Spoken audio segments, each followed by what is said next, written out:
Mahalakshmi రేవతికి phone చేసి ఏంటి సీతని నా మీద యుద్ధానికి పంపించావా అంటూ వెటకారంగా మాట్లాడుతూ ఉంటుంది. నేను నీ మీదకి యుద్ధానికి పంపించలేదు అని చెబుతూ ఉంటుంది. ఇంకొకసారి నువ్వు సీతని ఇలా ఇంటి మీదకి పంపించావంటే బాగోదు.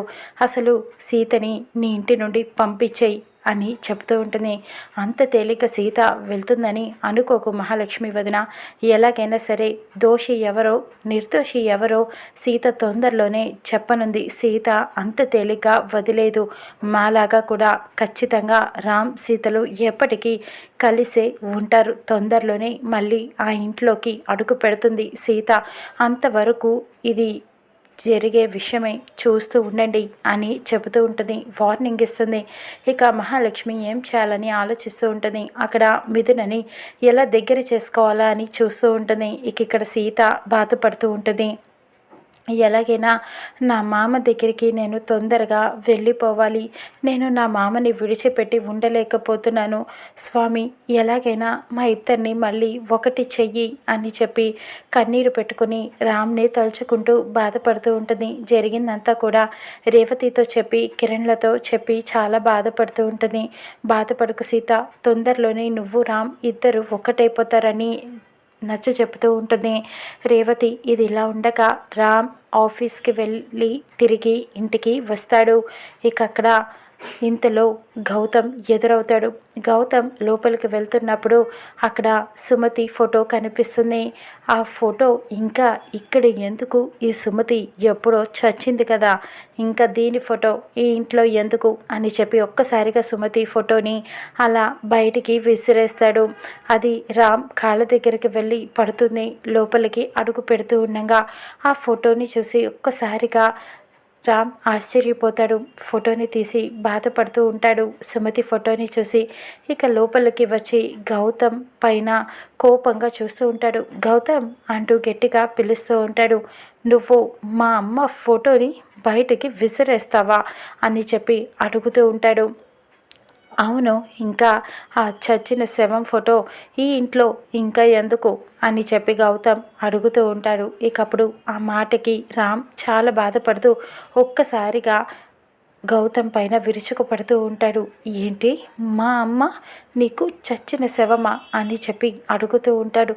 మా అమ్మ ఫోటోని నువ్వు బయటికి విసిరేస్తావా? నీకు ఎంత ధైర్యం ఉంటే ఇలా మాట్లాడతావు అని చెప్పి గౌతమ్ కాలర్ పట్టుకొని మరీ అడుగుతూ ఉంటాడు. అవును, మరి చచ్చిన శవం అనగా ఇంకేమంటారు చచ్చిన దానిని అని గౌతమ్ అడుగుతూ ఉంటాడు. గౌతమ్, ఇంకొకసారి నువ్వు మా అమ్మని ఆ మాట అన్నావు అంటే కనుక నిన్ను ఊరుకునేదే లేదు అని చెప్పి కోపంగా అరుస్తూ ఉంటాడు. ఇకప్పుడు గౌతమ్ కాలర్ పట్టుకొని గౌతమ్ని కొడుతూ ఉంటాడు.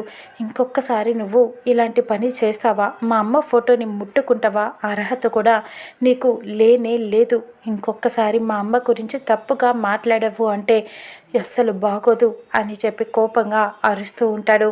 వాళ్ళిద్దరూ గొడవ పడుతూనే ఉంటారు. ఇక ఇంట్లో ఒక్కసారిగా మహాలక్ష్మి, గిరి, అర్చన అందరూ కూడా బయటికి వస్తారు. మహాలక్ష్మి కంగారు పడుతూ ఉంటుంది. వీళ్ళిద్దరిని విడతీస్తూ ఉంటుంది. రామ్, గౌతమ్ ఆకండి, ఈ ఎందుకు గొడవ పడుతున్నారు అంటూ వాళ్ళిద్దరిని విడతీస్తూ ఉంటుంది. ఏంటి రామ్, ఏంటిది అని చెప్పి అడుగుతూ ఉంటుంది. ఇక వాళ్ళిద్దరిని వెనక్కి లాగుతూ ఉంటుంది. ఏమైంది రామ్, ఏమైంది చెప్పు, ఎందుకు గౌతమ్తో గొడవ పడుతున్నావు అని అడగటంతో రామ్ చెప్తాడు. వీడు మా అమ్మ ఫోటోని బయటికి విసిరేశాడు పిన్ని, పైగా మా అమ్మని సచ్చిన శవం అని తప్పుగా మాట్లాడుతున్నాడు, అందుకని ఊరుకునేదే లేదు అని అనడంతో ఇక మహా ఆశ్చర్యపోతుంది. ఇక అక్కడ గౌతమ్ని సపోర్ట్ చేస్తూ మాట్లాడుతూ ఉంటుంది. గౌతమ్, ఏంటిది, ఎందుకు ఇలా మాట్లాడుతున్నావు, ఎందుకు ఇలా చేస్తున్నావు, సుమతి అంటే ఎవరు తెలుసా నీకు అని చెప్పి ఒక్కసారిగా మాట్లాడుతూ ఉంటుంది. గౌతమ్ని రక్షించటానికి గౌతమ్ చెంప పగల కొడుతుంది. ఇంకొకసారి నువ్వు ఇలా చేసావంటే ఊరుకునేది లేదు అని చెప్తూ ఉంటుంది. కానీ రామ్ మాత్రం ఈ గౌతమ్ ఇంట్లో ఉండటానికి వీల్లేదు, వెంటనే ఈ గౌతమ్ని ఇంట్లో నుంచి బయటికి పంపించేయండి అని చెప్పి అడుగుతూ ఉంటాడు. ఇంకా కానీ మహాలక్ష్మి గౌతమ్కి సైగ చేసి చెప్తూ ఉంటుంది. ఇంకొకసారి తప్పు జరగదు అని చెబుతూ ఉంటాడు.